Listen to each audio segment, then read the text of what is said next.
Hey guys, Derek here. Welcome back to the channel. We are back to watch another episode of The Mandalorian. This is Season 3, Episode 2. Last episode was a fun one, diving back into the Mando universe with Din Djarin and Grogu, reaffirming their goal and their mission to get onto the surface of Mandalore and bathe in the waters below the mines, and you know, so we have in our minds like the overall mission, right? The quest that we're going on, and we got reacquainted with you know, Grief Karga and Bo-Katan and IG-11 I believe is the droid they're trying to repair. We got the species that is Babu Freaks, the Angzelans, I think. That was fun. You know, we got to see the rest of the Mandos, and they're all got their colorful armor, and we fought a giant alligator. It was fun. It was a good time. Definitely great to dive back into the universe. Very much a refresher almost of what the story is going to be, right? Because we knew a little bit going in what the goal was, because we watched Book of Boba Fett, but this was a good refresher. Now I think this episode is really gonna like dive in to the actual season. But I'm super excited to jump into it. So before we do that, if you end up enjoying my reaction, please leave a like on the video. It means a ton to me, helps my channel grow a lot. If you're new here, hit subscribe, ring the bell so you're notified when I upload. And then if you want to see the full uncut version of this reaction, consider supporting me on Patreon. That would mean the absolute world. That's linked in the description down below. But otherwise, let's check out Season 3, Episode 2 of The Mandalorian. Is this Tatooine? Looks like Mos Eisley.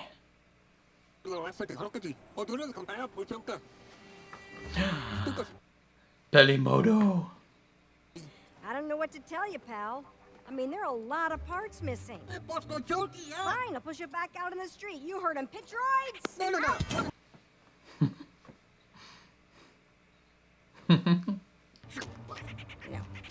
I should charge you more, considering now I gotta work Boom to Eve.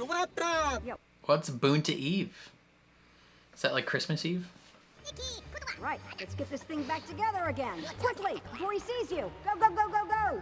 Put those parts back on the speeder. Paint them so they look different. Here you go. Pays them to take parts off. So, where's my guy? There he is! Woo-hoo-hoo! Oh my god, dude. Force front flip. I'm looking for a replacement IG memory circuit. Oh, hey, Grandpa. They haven't made those for a while. Yeah, ass old.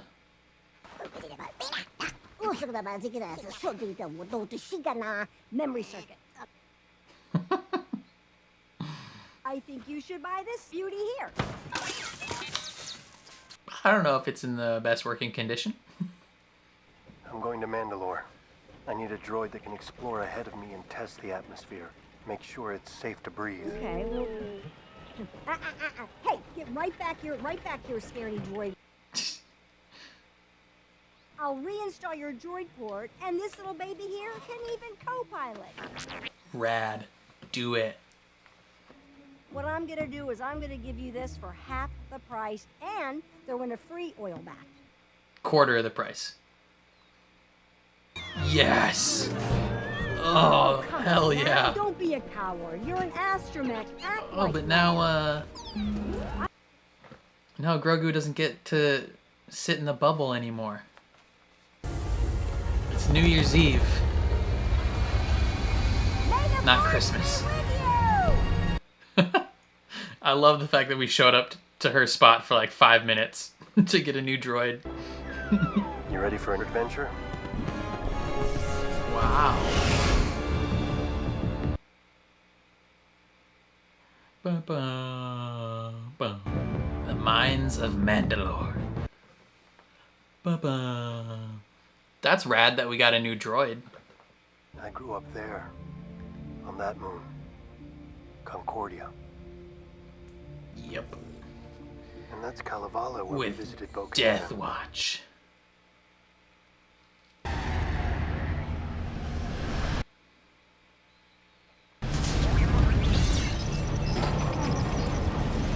Oh no.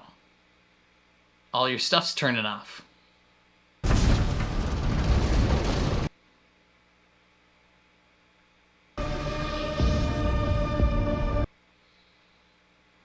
Damn.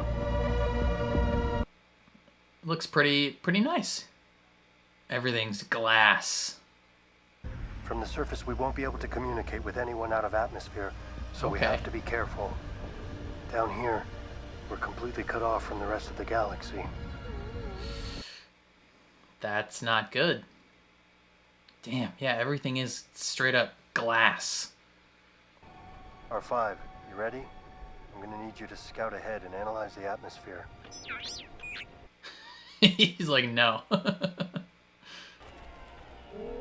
He looks so cool.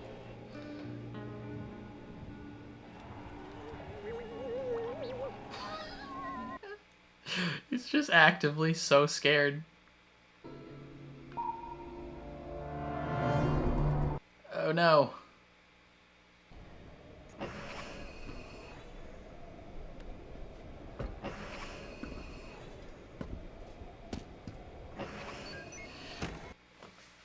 Well, we're not dead yet, even though he's not technically breathing atmosphere.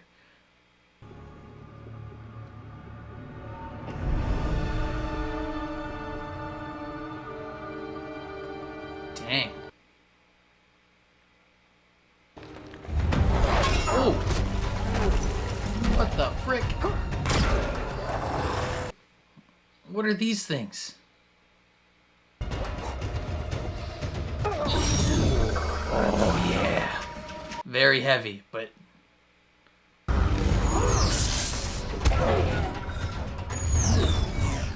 still not in tune with it.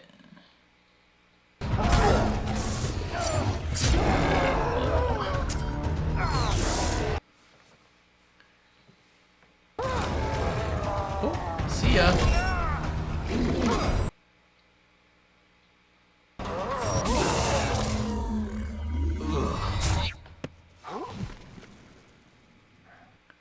Damn.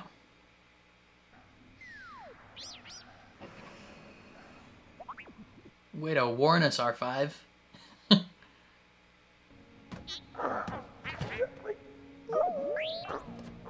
Okay, you're all right. Ooh, The charts were wrong.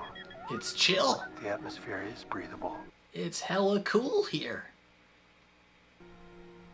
Mandalore is not cursed.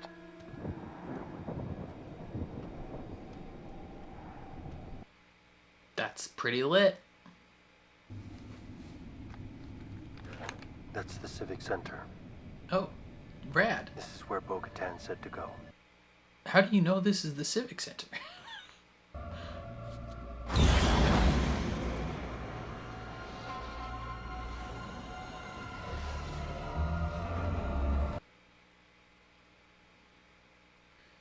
This just reminds me of the final arc of Clone Wars.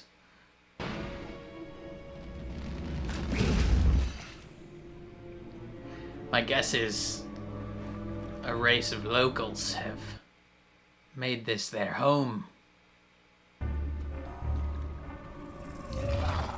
It's like a little dragon thing. Damn, who knew they would get here episode 2? That's a helmet. This is from the trailer.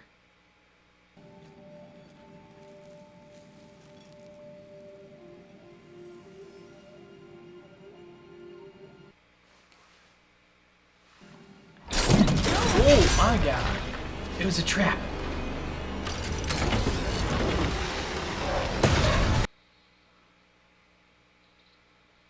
What the heck?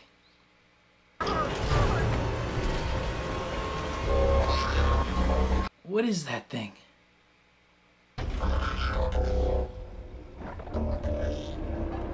What is that thing?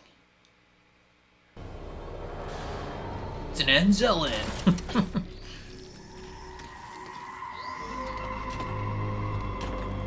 What the heck?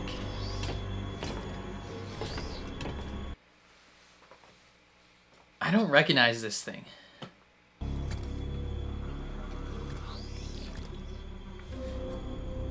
It's the remains of General Grievous.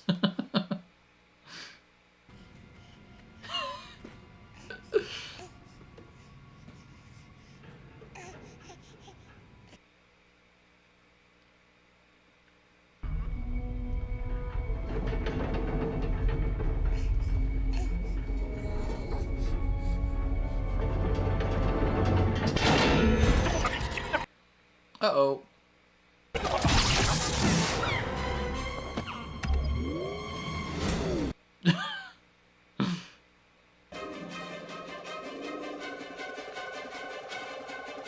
Oh, that thing, yeah. From the trailer. Whatever the heck this thing is.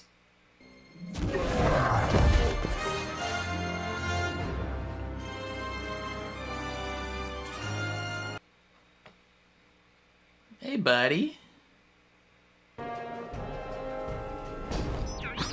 Just front flips for days. Oh, hey. Get out of here. Zap him, R5. Maybe I didn't make myself clear the last time. I want to be left alone.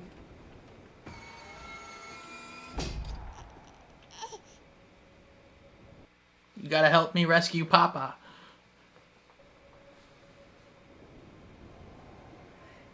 Download the astromech, find out where they were. We were on your home planet and your ship is so rad.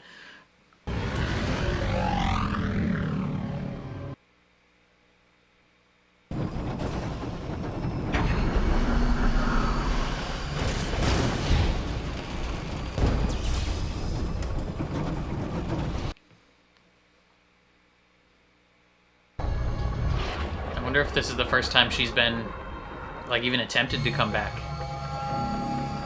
There's the capital city. She's finding a little bit of hope, I think.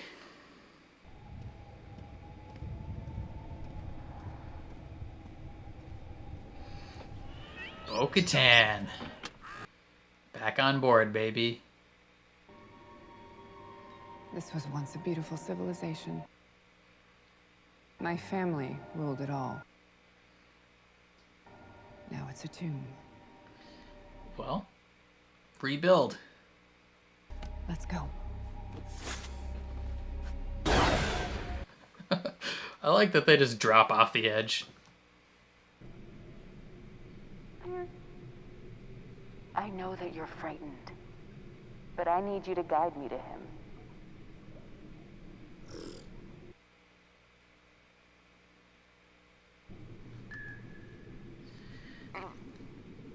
Gotta dig deep. Put your big boy pants on.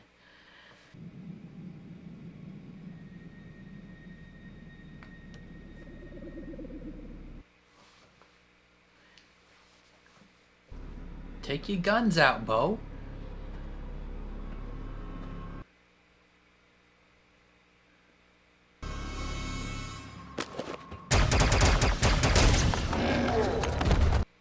Damn.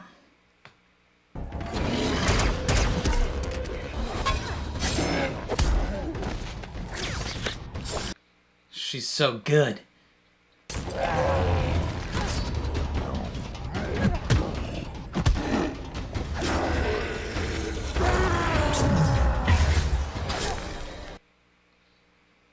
What are those things? Those are Alamites. Alamites. We were their next meal.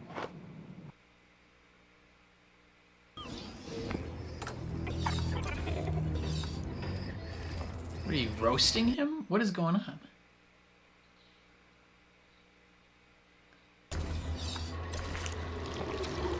Taking his blood? Ugh.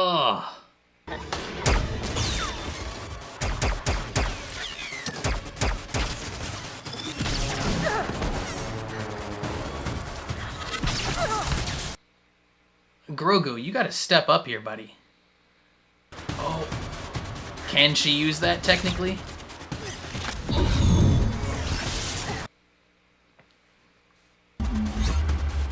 Does this count as winning it in combat? She doesn't struggle to use it like Mando does. You hear me? It's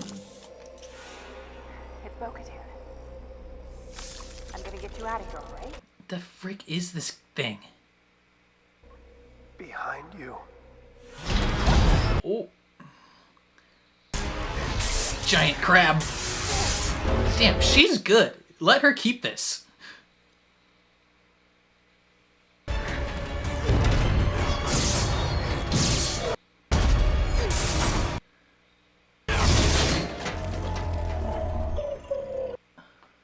Stab that eyeball.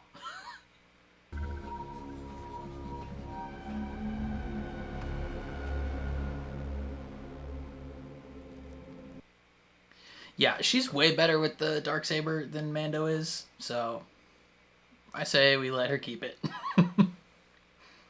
You should rest. I'll get you back to my ship soon enough. It's got to get down to those waters. I must continue to the mines of Mandalore so that I may be redeemed. She's like, are you kidding me? Without the creed, what are we? What do we stand for? Our people are scattered like stars in the galaxy. The creed is how we survived. I will take you. If it means that much, yeah. I hope Bo-Katan stays a helpful, friendly figure.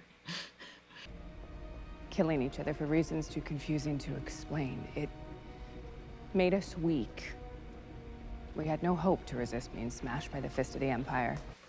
Facts. I was part of the royal family. I took the creed and was showered with gifts.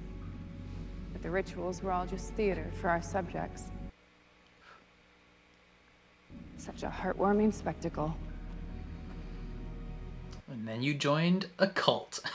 Your father sounds like an interesting man. I would have liked to have known him. He was a great man. He died defending Mandalore.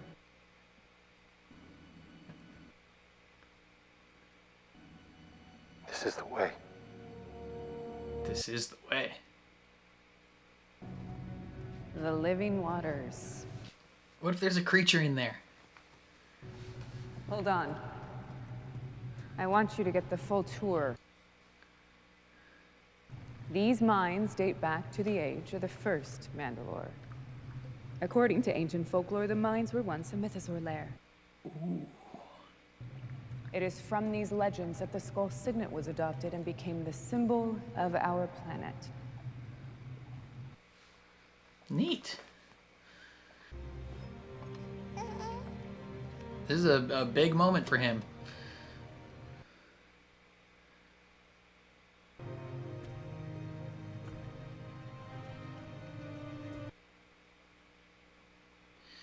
It's very interesting. She like actively doesn't care about it, name but he does. and the names of the ancestors. I shall walk the way of the Mandalore, and the words of the creed shall be forever forged in my heart. Oh.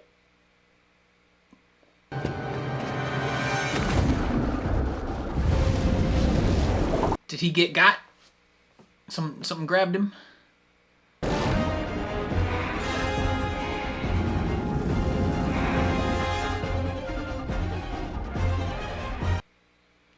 Gotta let your eyes adjust.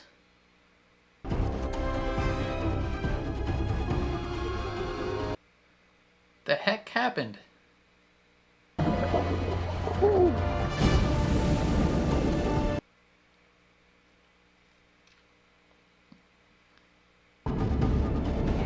They said it was a mythosaur lair.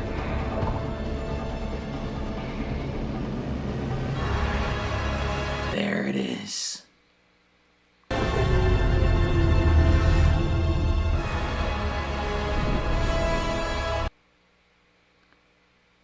Damn.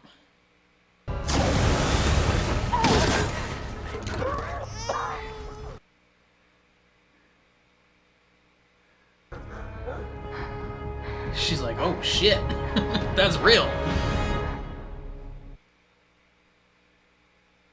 Oh, come on, you piece of garbage.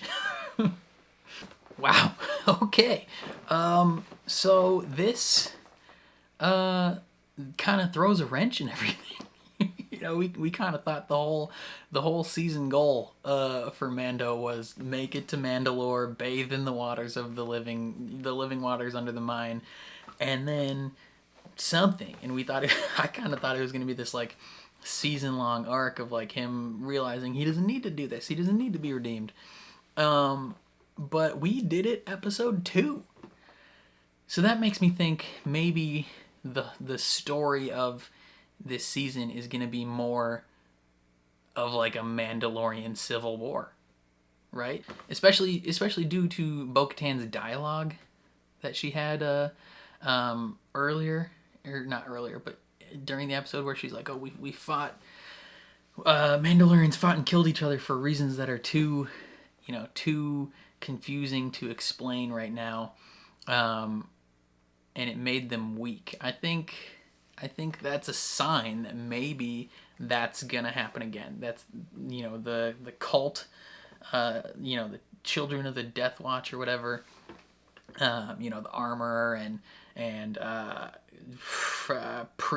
Paz Vizsla, they are gonna hear about Mandalore being cool, and they're gonna come back to Mandalore and be like, hey, I think we should be in charge.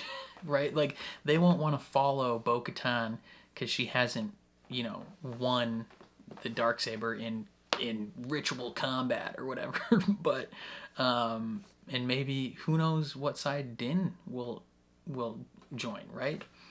Because he is friends with Bo-Katan, but he's part of this cult. So like, what side would he ultimately decide to land on, right? Very curious. But we start off on Tatooine and we get a new droid, R5-D4, I believe. Super fun. Wasn't expecting that. You know, we immediately replaced that bubble that Grogu hangs out in, which I'm actually pleased because I've had the opinion since we got this ship in Book of Boba Fett that I don't like the look of the bubble just like chilling on top. I much more prefer the like the cooler race look, you know, racing ship look with the droid popping out. I can't remember if I said that in a Book of Boba Fett video, but much prefer the look, and I think it's fun that instead of getting IG-11, they get R5. So what's gonna happen with IG-11? Like, do we still care about bringing him back to life? Who knows? You know, that seems like a big potential plot point going forward of like getting our IG-11 back. You know, fetch quest to go get a memory unit, but no, we just kind of abandoned that right away, and we're like, R5's good enough. But yeah, Mandalore. It's cool to see Mandalore. Like, the fact that we got here episode 2 is very interesting because that kind of opens up the rest of the season to be like, I don't know what's gonna go on. You know, who the heck is gonna be the true leader of Mandalore? What if either Din Djarin or Bo-Katan has to tame the great mythosaur that's under the lake to be seen as the one true Mandalore? That would be very interesting. But no, our buddy and Grogu, they get to Mandalore. They fight off some weird creatures. I forgot what they were called. And they see the ruins. It was very cool seeing the ruins. Just like these great cities that we've kind of only seen in animated form up to this point. And we haven't even really like seen them that much. Like the last time we saw these Mandalorian cities, I believe, was in Clone Wars, the final arc of Clone Wars, where, you know, Ahsoka goes and fights Darth Maul, and you know, there's all this crazy stuff happening. It's like the you know, and and he's talking about prophecy and, you know, how Anakin's gonna turn to the dark side and be the Emperor's new, you know, little minion. Not minion, apprentice is the word I was looking for. And so we kind of saw it there. That was super fun. But we didn't see a ton of like what the city actually looks like in that point. I mean, we've seen little parts of the city, but they're more like localized, where they almost look like they could be anywhere. So it's kind of cool seeing it from a more like drawn back perspective, where you can really tell like this is a big old city. And seeing it in its ruined format is kind of cool. It reminds me of some video games like Uncharted or Horizon Forbidden West specifically, or Zero Dawn, where like you're climbing in the ruins of these old American cities that have been overgrown, and it just looks really cool. Like they look dope. And you can tell that there's history here, and everyone here is now gone, and it's crazy because, you know, you can see the giant shards of green glass where the Empire just decimated this planet, right? And it's crazy. But they get down, they're like going down, and then there's like these little dragon creatures. like Komodo dragons with wings, like little dinosaur things. And then I don't know what the frick that guy was. the eyeball thing. I wonder if that'll ever be explained, you know, unless this is something that we've encountered previously and I'm just dumb and I don't realize it. I'm gonna have to watch like Eric from Blind Wave and see what he thinks it is, or like, you know, New Rockstars maybe, or heavy spoilers for them to like be like, this is exactly what that is. It's a callback to this. But it's like a eyeball. It's like a little crab eyeball that goes in this giant crab and captures Mando and takes some of his blood. And Grogu has to go back and get Bo-Katan and is like, yo, I need your help. And from the moment that he goes and gets her to the end of the episode is pretty cool. Like, seeing her back on Mandalore is really cool, and I hope that her role throughout this season remains friendly. Like, I don't want to root against Bo-Katan, because I don't know who I would root for if it was between Mando and Bo. Like, I think I would root for Mando, but like, I've known Bo-Katan longer. We've been friends longer. So who knows? But it was really cool, like, seeing her, like, as they're descending, like, she's trying not to, like, hope, and she's trying not to be too excited, but there's also, like, this sense of, like, I'm coming home type thing, if that makes sense. And then there's like this almost sense of mourning where she's looking at the city, and she's not only being like, dang, like all my people that lived here are gone, like the history of this place is in ruins, but she's also been like, I used to rule this planet for a little bit, just a hot second. I ruled this spot. And she does seem to be focusing on that quite a bit. Like, I think she mentioned that multiple times, where she's like, I used to rule. I'm a goddamn princess. Like, I'm royalty. So like, it's very much still at the forefront of her mind that like she should be ruling Mandalore, and she should. You know, Bo-Katan, I believe, is worthy. And I wonder if this. I wonder if what happens in this episode technically counts as as her winning the Darksaber. Is it Harry Potter rules? Because like, she goes to rescue Mando, and technically this like crab creature guy captured Mando and took the Darksaber from him and his gun and stuff, and just like threw it to the side. Is that like a transfer of ownership to the crab guy? And then when Bo-Katan is fighting the crab dude and she grabs the Darksaber, does that, via like the transitive property, is she now like the rightful ruler? Like, does that count as winning it in combat? It doesn't have to be like ritual combat, right? It doesn't have to be some like sanctioned match. Because Mando won it in the fight last season. So like, does that count? Like, is it Harry Potter rules where like technically the person that disarmed Dumbledore is Draco, and since Harry disarmed Draco, then the Elder Wand is his? Is that how it's gonna go? Because she looked fluid with it. Like it was a stark contrast. Like when Mando's fighting those creatures early on, he's very much struggling. Like he can barely lift that thing. And I don't know why. Like, is it just because he has this like this thing in his mind that is like holding him back, or like what's the situation? Or like can the saber tell that he is not the true he's not the one that's meant to have it? I don't know. But she picks it up and she's using that thing like no problem. She's cutting through stuff like easy peasy, making it look simple. So maybe she deserves it. But then she gives it back to him. Like she didn't like keep it. She like put it with his stuff. So maybe she doesn't claim super ownership over it. I don't know.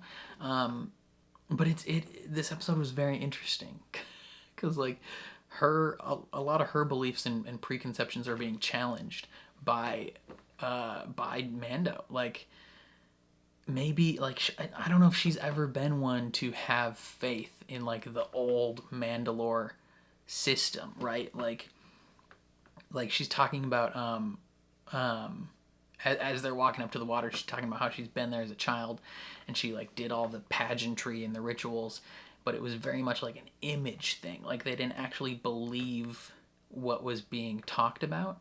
And then Mando gets there and he's like silent, and he's like treating this with a moment of like reverence as he's like taking his gear off, and he starts going into the water and he's like saying the words, and she's looking at him like damn, like this actually means something to him.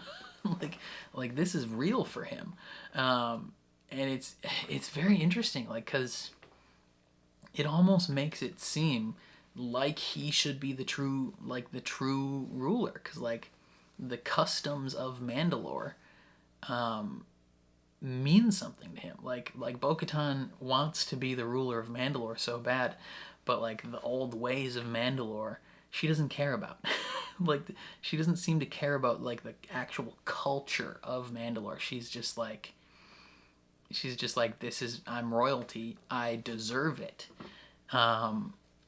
But he is actually like treating it with reverence and respect and stuff, and so it's a very interesting dynamic. Like she's literally reading the plaque of like, oh, it's said that she's like reading a script like of like a tour guide. She's like, oh well, we gotta read the script, yada yada yada, telling you this pointless info. Like who cares about this? She's talking about how the lake is like said to be the home of the great mythosaur that was tamed by the old ruler of Mandalore, and her tone of voice is coming across as like she doesn't believe it. She thinks it's dumb. She thinks it's stupid and superstition and whatever. And then he gets dragged under, and she dives in to save him. Like bless up to Bo, gang. She dives in to save him. We don't know what dragged him down there necessarily. But she dives in, and as she's coming up, she sees the mythosaur. Like it's real and it's down there. And they come back up, and I feel like it was a moment of like, holy like this stuff is real. Like all the stuff her whole life that she has believed not to be true. like all the old ways of Mandalore that she thought was just like pageantry and superstition that she didn't really care about. She's being confronted with the fact that not only is this true, but there's someone here that cares more about it than she does. And I wonder how that's going to play over the rest of the season when more Mandalorians probably find out about this spot. like when it comes down to who should be in control of Mandalore, like Who knows? Maybe that's what the arc of this season is going to be. Is Bo-Katan goes from this this spot of like thinking she deserves the throne of Mandalore, and having previously been rejected by the people because she hadn't earned it. You know, thinking she deserves it, and not really caring about the traditions or the superstitions, and maybe that changing over the course of the season to her becoming a person that actually cares about the ways of Mandalore. That would be very interesting. Like even is very curious because like even when she's talking about like her dad, and she's like, oh, he was a great man. He died defending Mandalore, and she says it not like nonchalantly or like that she doesn't care about it, but like it doesn't have necessarily a sense of reverence, for lack of a better word, for her.